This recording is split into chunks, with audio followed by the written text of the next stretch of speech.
नमस्कार बालमित्रांनो, कसे आहात? आनंदात?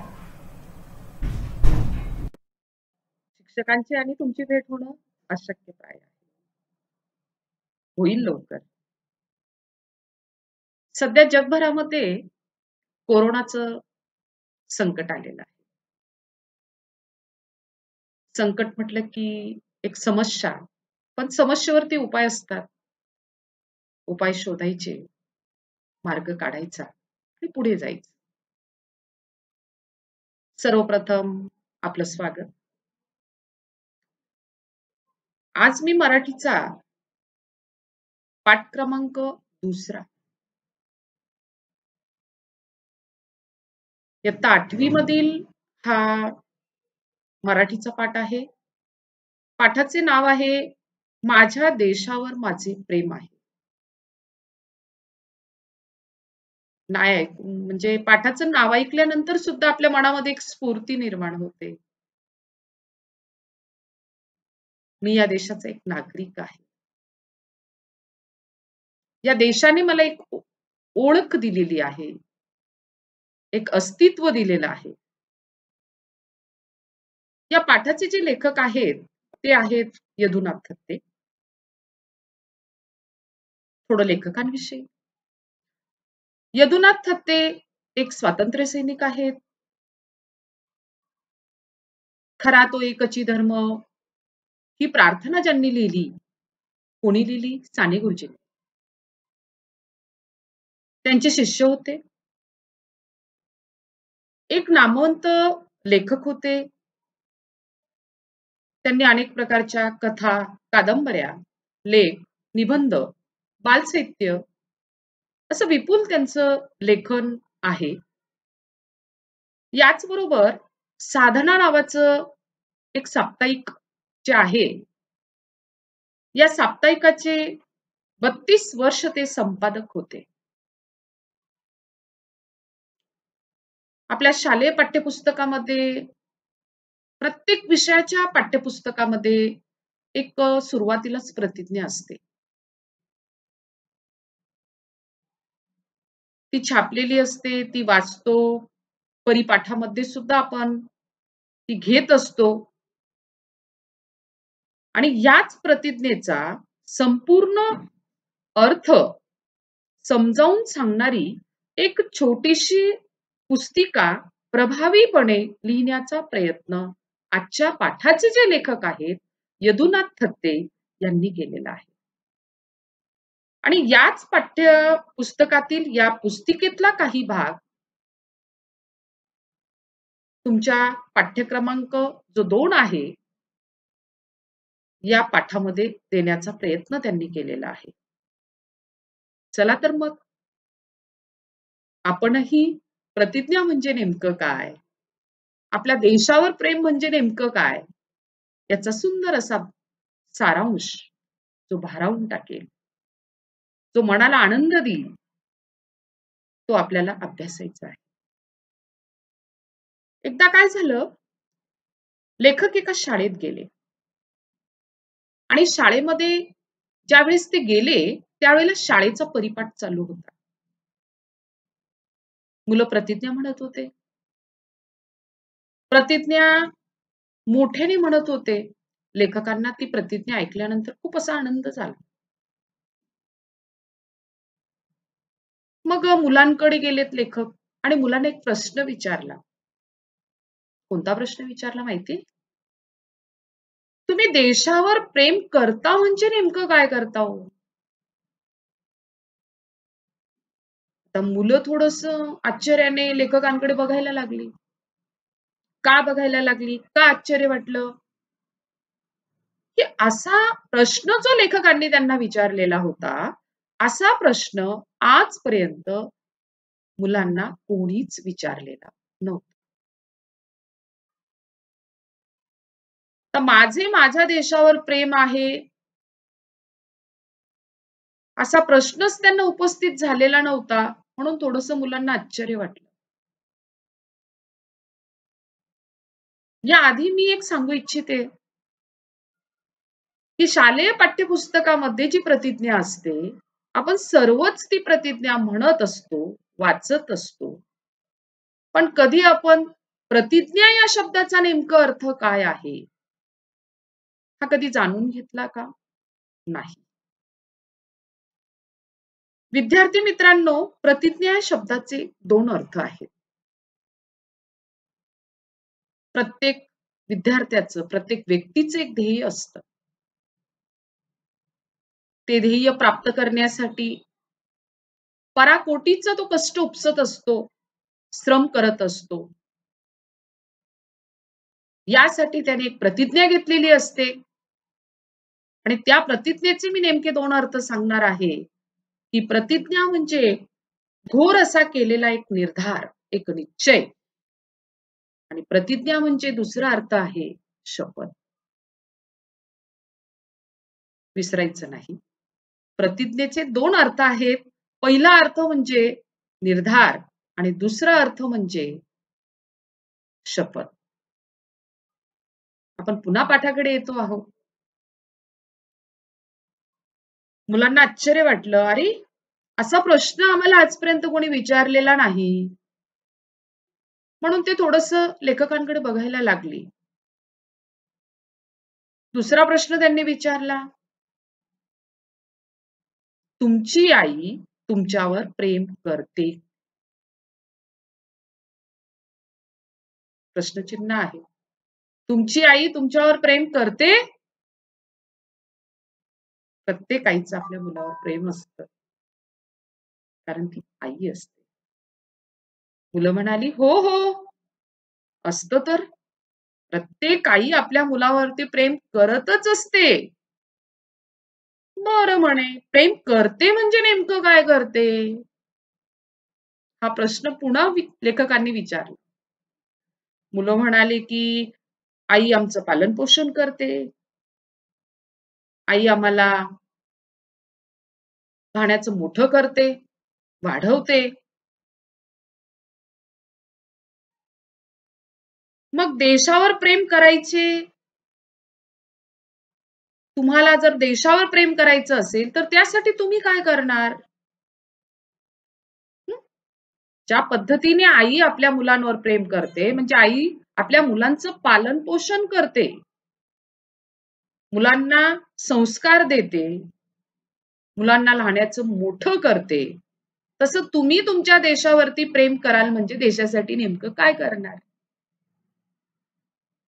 मुलांनी उत्तर दिलं, की आम्ही आमच्या देशाचं पालन-पोषण करू. आमच्या देशाचं गौरव वाढेल. हं? आमच्या देशासाठी आम्ही एखादं चांगलं कार्य करू, जेणेकरून त्या गौरवामध्ये काहीतरी भर पडेल.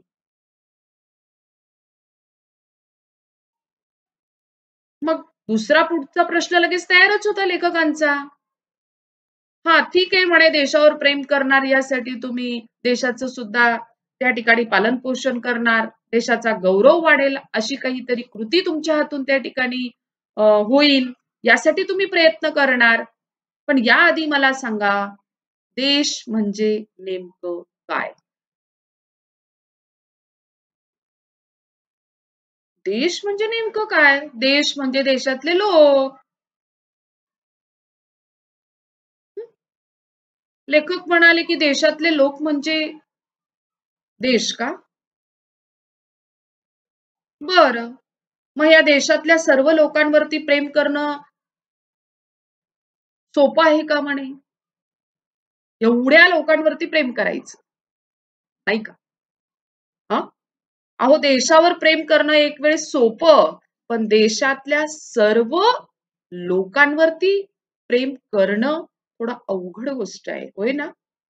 मुलं म्हणाली, "हो, खरं आहे, की देशावर प्रेम करणं सोपं, पण देशातील एवढ्या जनतेवरती प्रेम करणं मात्र काय आहे? अवघड आहे." आता देश म्हणजे काय? तर देश म्हणजे 2 गोष्टी या ठिकाणी येतात. एक तर पहिली गोष्ट म्हणजे देशाची भूमी आणि दुसरी गोष्ट म्हणजे त्या भूमीवर राहणारे किंवा त्या देशात राहणारे लोक, ज्यांना आपण त्या भूमीवरती राहणारे भूमिपुत्र असं म्हणूया आणि आपले देशबांधव म्हणूया. देशातील लोक म्हणजे आपले देशबांधवच झाले. मग देशावर प्रेम करणं म्हणजे नुसतं देशावर प्रेम करणं नव्हे. देशाच्या भूमीवर पण प्रेम करायचं आणि त्या भूमीवर जे लोक राहतात म्हणजेच आपले देश बांधव असतात, या देश बांधवांवरती सुद्धा प्रेम करणं. मग मुलं थोडंसं त्यांना मुलांना ही गोष्ट खूप आवडली, की आजपर्यंत आम्हाला एवढंच माहिती होतं, की माझं माझ्या देशावर प्रेम आहे. प्रतिज्ञा सर्वच म्हणतात, आम्ही म्हणत होतो, पण नेमकं देश म्हणजे आम्हाला काय, ही संकल्पना आमच्यापर्यंत पोहोचत नव्हती. तर देश म्हणजे 2 गोष्टी.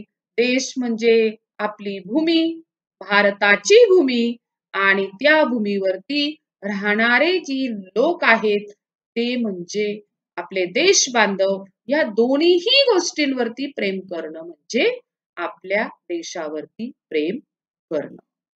म्हणजे देशाच्या भूमीवरही प्रेम करणं आणि त्या भूमिपुत्रांवरती सुद्धा आपलं प्रेम असणं अपेक्षित आहे. म्हणजे दोघांवर प्रेम करणं असंच म्हणता ना तुम्ही?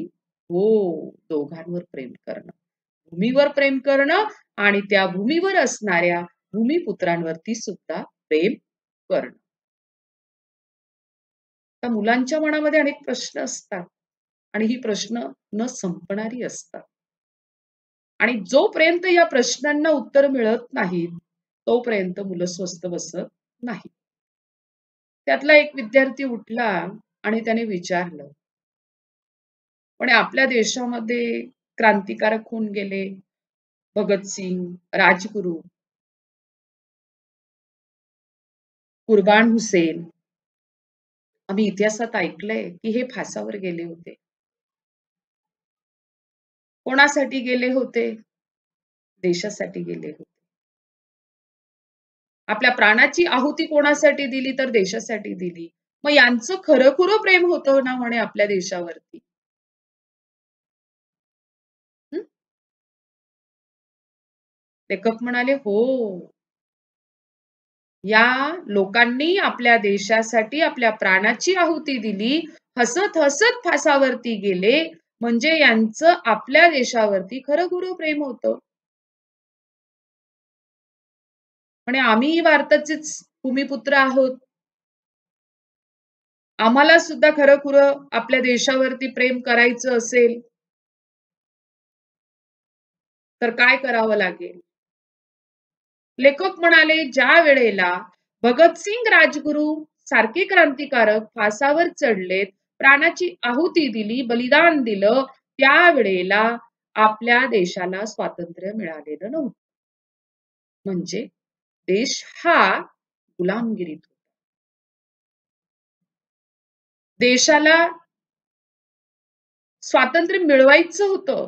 स्वतंत्र भारत आपल्याला निर्माण करायचा होता. आपल्या देशावरती एक संकट होतं आणि अशा या संकटातून देशाला बाहेर काढायचं होतं. त्यावेळेला भगतसिंग, राजगुरूंसारखी क्रांतिकारकांनी लढा दिला. हसत-हसत फासावरती सुद्धा गेलेत. प्राणांची आहुती सुद्धा त्यांनी त्या ठिकाणी दिलेली आहे. मग आपत्कालीन वेळेलाच आपण देशाला मदत केली पाहिजे का? आपत्कालीन म्हणजे देशावरती संकट आलं पाहिजे का? संकटाच्याच वेळी आपल्या देशावरती खरं-खुरं प्रेम करायचं असतं का? नाही. मग यासाठी आपल्याला देश पुन्हा गुलामगिरीत ढकलायचा का? तुम्हाला वाटतं का आपला देश गुलाम बनावा? पुन्हा तो व्हायला हवा गुलाम? आपलं आपल्या देशावरती आपत्काळीच फक्त प्रेम असतं का? आणि त्याच वेळेला प्रेम असावं का? तर नाही. प्रेम हे आपल्या देशावरती सदैव असलं पाहिजे. तितक्यात आणखी पुन्हा दुसऱ्या विद्यार्थ्याने एका मुलाने प्रश्न केला, आपल्या देशावरती प्रेम सदैव करायचं असं तुम्ही म्हणता, नेहमी केलं पाहिजे. पण प्रेम दाखवण्यासाठी तशी संधी म्हणजे तशी वेळ मिळाली तर आम्ही करू. मग तुम्हाला ती संधी मिळण्यासाठी पुन्हा देश संकटात टाकायचा का? देशावरती संकट ओढून घ्यायचं का? म्हणजे तुम्हाला त्यावेळेला ती संधी मिळेल आणि मग तुम्ही त्या ठिकाणी देशावरती प्रेम आमचं किती आहे हे दाखवण्यासाठी सिद्ध व्हाल? नाही. प्रेम कधीच निष्क्रिय नसतं. कारण प्रेम हे नेहमी सक्रिय असलं पाहिजे. आता निष्क्रिय आणि सक्रिय या ठिकाणी 2 शब्द आपल्या पुढे आलेले आहेत. निष्क्रिय म्हणजे कोणतीही कृती न करणारा जो असतो त्याला आपण निष्क्रिय म्हणतो आणि सक्रिय म्हणजे नेहमी कृतीत उतरवणारा, कृतीची जोड देणारा, कृतीमध्ये ते करून दाखवणारा. मग प्रेम कधी निष्क्रिय असतं का? नाही. प्रेम हे नेहमी कसं असायला हवं? तर ते नेहमी त्या ठिकाणी सक्रिय असायला हवं. आता यासाठी मी 1-2 उदाहरणं तुम्हाला या ठिकाणी देऊ इच्छिते,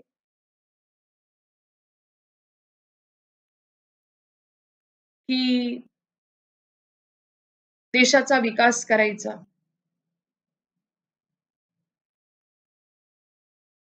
विकास करायचा म्हणजे आपल्याला त्या ठिकाणी खूप असे कष्ट आम्ही त्या ठिकाणी करण्यासाठी तयार आहोत. त्याच्या विकासासाठी आम्ही खूप खूप कष्ट करू, असं कधी घडतं का? नाही. त्याचं छोटंसं एक उदाहरण देते. आपल्या आई-बाबांचे प्रेम आपल्या मुलांवरती जे असतं, ते त्यांच्या कृतीतून व्यक्त होतं. होतं ना? सर्वच आई-बाबा आपल्या मुलांवरती प्रेम करत असतात. बाळाला भूक लागली, हे सर्वप्रथम कोणाला कळतं? आई-बाबांना. आपल्याला एखादी वेदना झाली, या वेदनेचं दुःख सर्वप्रथम कोणाला कळतं? आई-बाबांना. त्या वेदनेतून आणि ती भूक शमवण्यासाठी आई-बाबा आपल्यासाठी प्रथम काय करतात? कृती करतात. यासाठी एक बालपणीचा एक पाठ तुम्हाला परिचित असेल, हिरकणीचा.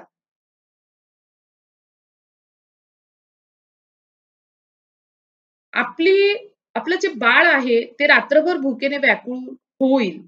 त्याला भूक लागेल, ते रडेल.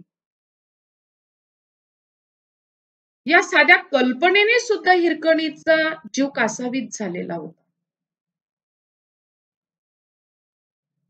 आणि या कल्पनेला धरूनच तिने आपल्या बाळापाशी पोहोचण्यासाठी तिने लगेच कृती केलेली होती.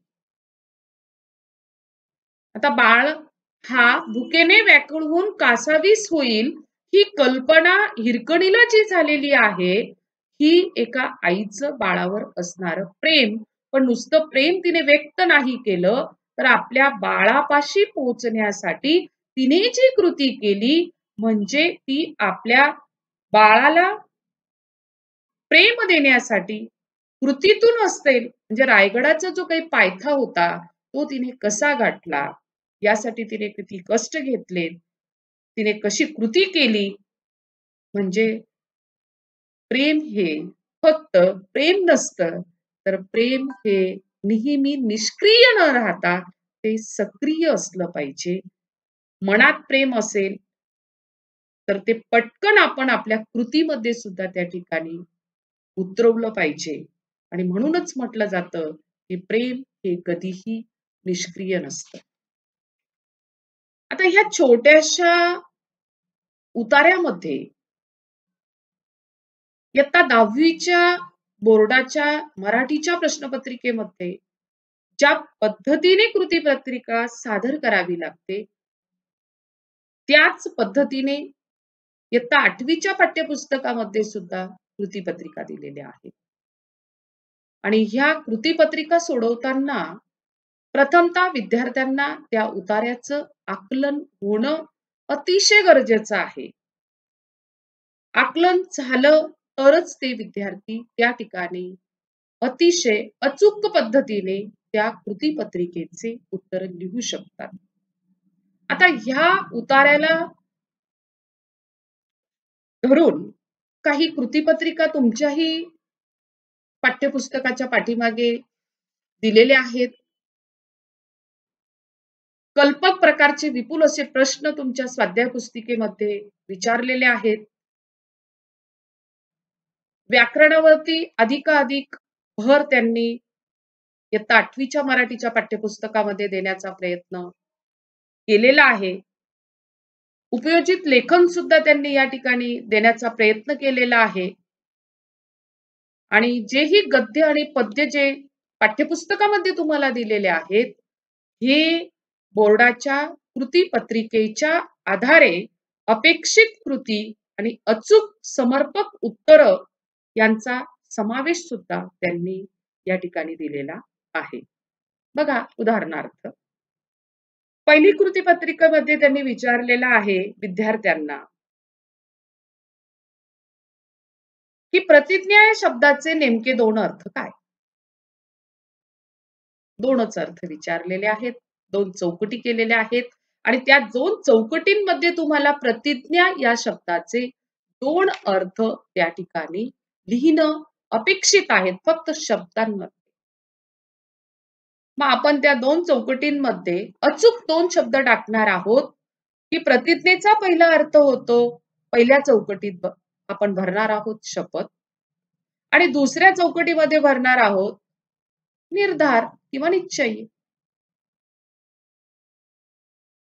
ही उत्तरं अचूक पद्धतीने तुम्ही जेव्हा भरणार 2च शब्द हवे आहेत. प्रतिज्ञेचे नेमके 2 अर्थ काय? 2 शब्दांमध्ये लिहा. 2च चौकटी आहेत. दोघं चौकटींमध्ये आपण पहिल्या चौकटीत भरणार आहोत की प्रतिज्ञेचा पहिला अर्थ आहे शपथ आणि प्रतिज्ञेचा दुसरा अर्थ आहे घोर असा निर्धार किंवा निश्चय. यानंतर दुसरा प्रश्न त्यांनी विचारलेला आहे की आईचं मुलांवर प्रेम म्हणजे नेमकं काय? तर पाठामध्ये 2 गोष्टी सांगितल्यात. पहिली गोष्ट म्हणजे कोणती? की मुलांचं पालन-पोषण आणि दुसरी गोष्ट म्हणजे मुलांना वाढवणं, म्हणजे लहानाचं मोठं करणं. अचूक लिहा की मुलांचे पालन-पोषण पहिल्या चौकटीमध्ये आणि दुसऱ्या चौकटीमध्ये तुम्ही लिहिणार आहात मुलांना वाढवणे. यानंतर तिसरा प्रश्न त्यांनी विचारलेला आहे कृतीपत्रिकेचा की या देशातील नागरिकांचं आपल्या देशावर प्रेम असणं म्हणजे नेमकं काय? यासाठी ते काय करतात? तर पहिली गोष्ट पहिल्या चौकटीत तुम्ही लिहिणार आहात देशाचं पालन-पोषण करतात आणि दुसऱ्या चौकटीमध्ये तुम्ही लिहिणार आहात देशाचा गौरव त्या ठिकाणी वाढवतात. आता आपलं भारतावर प्रेम आहे, आपल्या देशावर प्रेम आहे असं म्हणताना प्रेम करतो म्हणजे भारतातल्या देशावर प्रेम करतो म्हणजे मुख्य 2 कोणत्या घटकांवरती प्रेम केलं पाहिजे? यासाठी सुद्धा 2 चौकटी दिलेल्या आहेत. पहिल्या चौकटीमध्ये तुम्ही लिहिणार आहात माझ्या देशाची म्हणजे माझ्या भारताची जी भूमी आहे, भारत भूमी हा एकच शब्द तुम्ही तिथे लिहिणार आणि दुसऱ्या चौकटीत शब्द लिहिणार त्या भारत भूमीवरती राहणारे कोण? भूमिपुत्र. पहिल्या चौकटीत तुम्ही लिहिली भारताची भूमी आणि दुसऱ्या चौकटीमध्ये तुम्ही लिहिणार आहात भूमिपुत्र. अशा सुंदर पद्धतीने तुम्ही ती संकलित पाठाच्या खाली जी कृतीपत्रिका दिलेली असते ती अचूक पद्धतीने त्या ठिकाणी सोडवली गेली पाहिजे. या पाठाला अनुषंगाने काही व्याकरणाचा सुद्धा भाग त्यांनी दिलेला आहे. काही शब्द दिलेले आहेत. आणि त्यांनी सांगितलं, की पुढे काही जे शब्द दिलेले आहेत ते विशेषण आहेत. या विशेषणांना तुम्हाला या विशेषणांपासून नामं तयार करायची आहेत. आता विद्यार्थ्यांना विशेषण म्हणजे काय?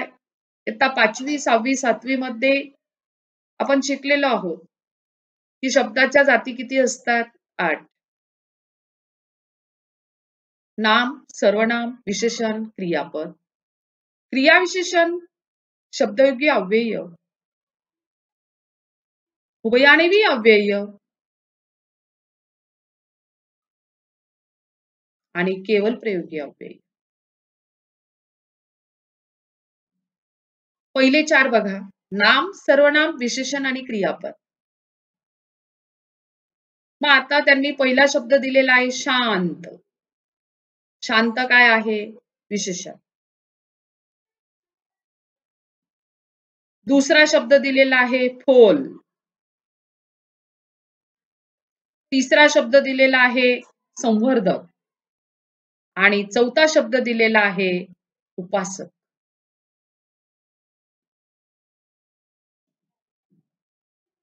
आता विद्यार्थ्यांना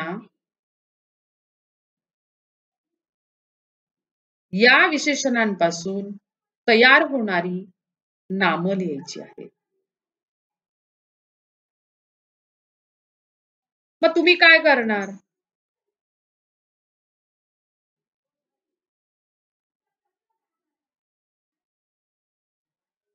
शांत ला प्रत्यय लावा. कोणता प्रत्यय लावणार? ता. काय शब्द तयार झाला? शांत, शांतता. शांत, शांतता. कोणता प्रत्यय लावला? ता. आता फोल शब्द आहे. फोल. याला तुम्ही काही प्रत्यय लावू शकता. फोलपणा. फोल, फोलपणा. पणा हा प्रत्यय लावला. संवर्धकचा संवर्धन होऊ शकतं. उपासकचं उपासना होऊ शकतं.